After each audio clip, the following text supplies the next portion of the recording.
ფინანსთა სამინისტროს საგამოძიებო სამსახურის მიერ ჩატარებული გამოძიებით დადგინდა, რომ ბრალდებულებმა 2022 წლიდან ფინანსური სარგებლის უკანონოდ მიღების მიზნით ჩამოაყალიბეს ორგანიზებული დანაშაულებრივი ჯგუფი.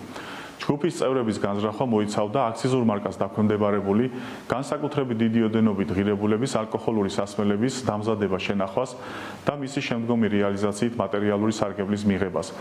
ბრალდებულებს ქალაქ გორში იჯარით აღებულ მიწის ნაკვეთზე მოწყობილი ჰქონდათ დანაშაულის ჩასადენად გამოსაყენებელი ინფრასტრუქტურა და სრული ტექნიკური აღჭურვილობა, სადაც სისტემატურად ახორციელებდნენ აქციზური მარკის სავალდებულო დართვას დაქვემდებარებული ალკოჰოლური სასმელების, ვისკისა და არაყის აქციზური მარკის გარეშე დამზადებასა და შენახვას, მათი შემდგომი რეალიზაციის მიზნით.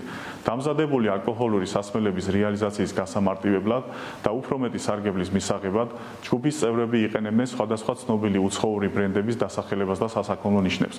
2025 წლის 16 სექტემბერს ბრალდებულები მათი ძირითადი დანაშაულებრივი საქმიანობის მისამართზე აქციზური მარკის გარეშე ინახავდნენ აქციზური მარკის სავალდებულო დართვას დაქვემდებარებულ განსაკუთრებით დიდი ოდენობით 75,000-მდე ბოთლ ალკოჰოლურ სასმელს, რომელთა სავარაუდო ღირებულება რამდენიმე მილიონ ლარს აღემატება.